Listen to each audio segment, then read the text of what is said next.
Hi and welcome everyone, Friar Tuck here. This is my epoch. And so today I'm going to be talking about a subject that was inspired by some of the comments that I have been receiving in the last couple of posts that I've made, including videos. And I think it's a little bit interesting, and I always like it when somebody, even if it's contentious in the comments, I always like it when somebody leaves a comment because it gives me an opportunity to possibly make content that will probably better explain certain things, or just kind of give a better explanation of what's really going on, out in the homeless world or wherever it may be. So those of you that think that I've only been homeless for a year and a half, you don't apparently you haven't been watching me long enough. I've actually been chronically homeless for about 25 years.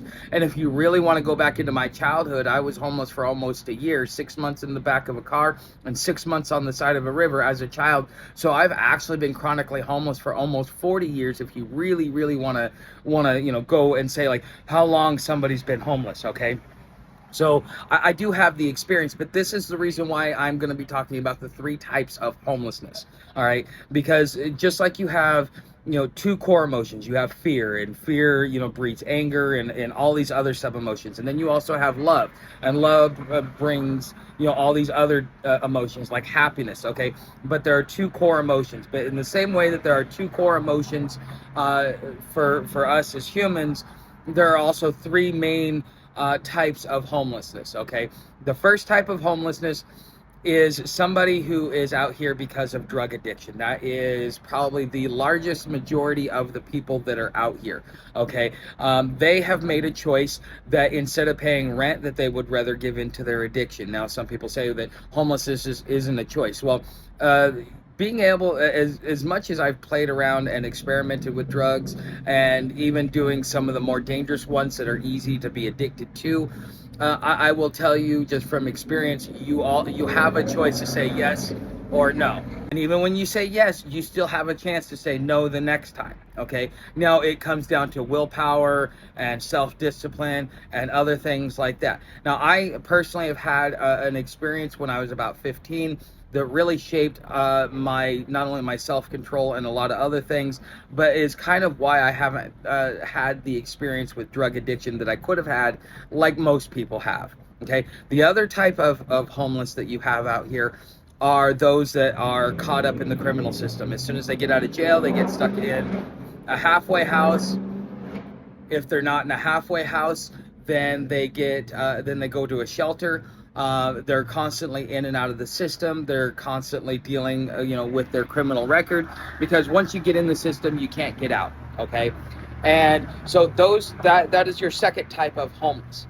And then your third type of homeless, this is the homeless that I fit into. So it's not drug addiction, not a criminal, okay, not dealing with severe mental health issues, but there are certain circumstances, okay? And the easiest way for me to explain what my type of homelessness is think of it like this, okay?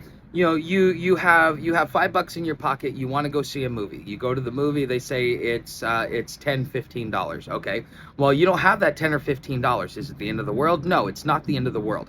It is. It just means that you can't afford that right now. Are you okay with it? Is it gonna ruin your day or anything else like that? No, it shouldn't, because you can't afford it. And if you can't afford it, don't worry about it. And then what that does is that causes you to change your priorities. What is more important to me? Being able to have, decent food, or to be able to have certain amenities in my lifestyle, or to be able to have the freedom of no stress of rent, because I find rent to be stressful, and I find, the whole house thing to be very stressful, because if you lose your job, or you lose your business, or you lose anything and your income goes out, you're right back to where you started. So my type of homelessness, which is people who are out here on circumstance, okay, my type of homelessness is probably the rarest of all of the homeless out here. It's very rare that I ever run across somebody who's homeless just to be homeless, because they have reorganized their priorities, and they realize that although they can't pay rent, it's not the end of the world.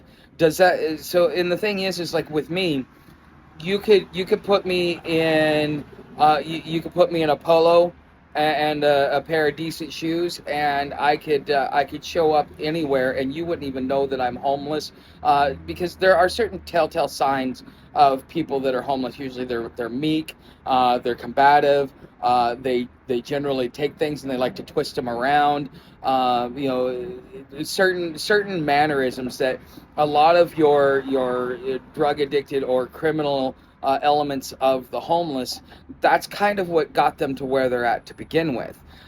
So when it comes to the three types of homelessness, again, I am, you know, that is one of those homeless that has reevaluated my priorities. I can't afford it right now, but will I afford it in the future? Yes, if I can.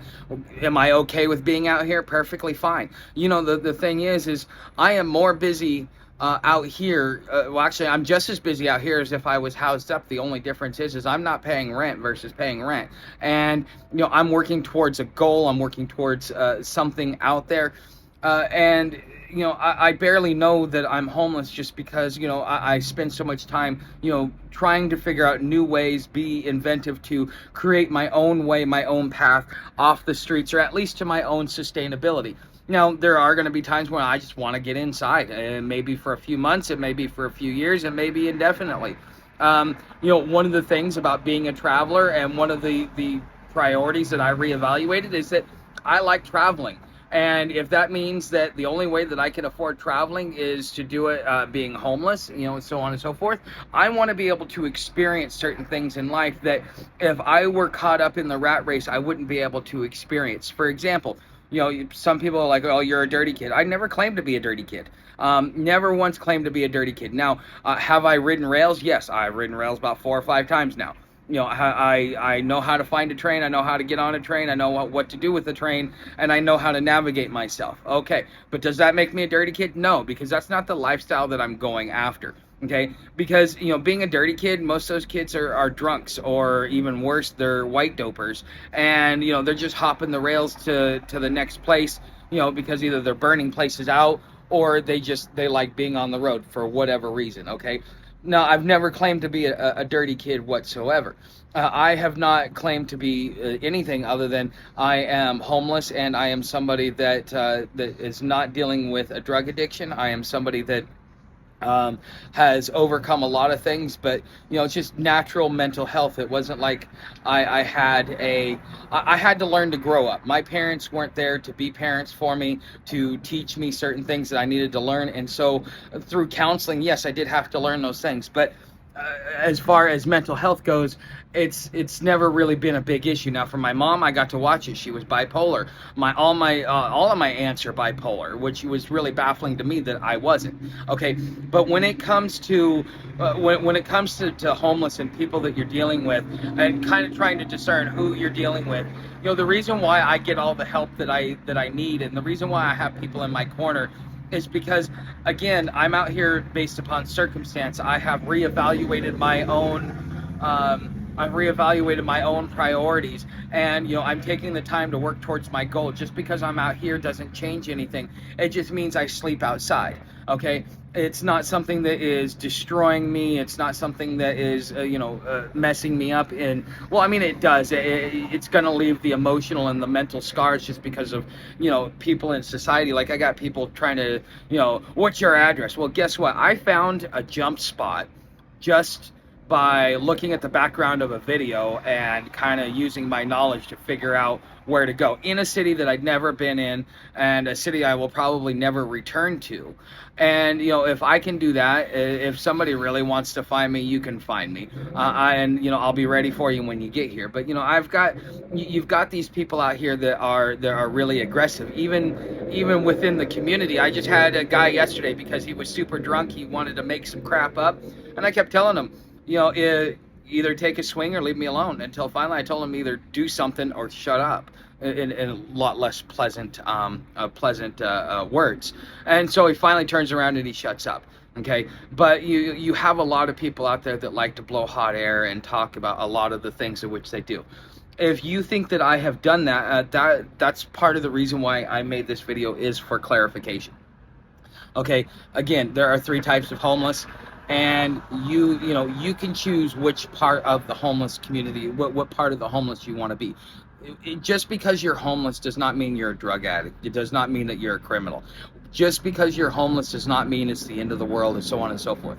This is really what I'm trying to portray in all of this, is that all it is just a change of scenery. I'm on a long camp trip. I have my rebellious streak and all this other stuff, but I don't really fit into all these other cliques, because I never got into those communities because I was too busy enjoying my experience, taking advantage of the experience, and then just getting back up on my feet, because I'm a productive person. I don't like to be idle for very long. I don't like to do I don't like to just be idle, essentially. And so I will always find something to do that I find to be productive. And sometimes I'll play the long game on something, like I'm doing here with YouTube, or sometimes I'll get in the short game and, do some quick flips, or, buy, sell, and trade, because, I do it within the community, but not as much as I used to do. But I used to be really good at, not only doing a little bit of scavenging or trading for things, but I would trade around with things all day long. I always had something that was tradable, because, I wasn't going and running to the dope dealer, trading him my items so that I could get more dope. I kept it on me in case I found something worth trading for, and then I traded it, which is why I don't have to do nearly as much scavenging as somebody like, let's say, Puckett. Okay, so anyways, you guys know how to help the channel. Become a subscriber, share this video, leave a comment. Everything else is down in the description, including the tip jar. Thanks for watching, and I will see you in the next video.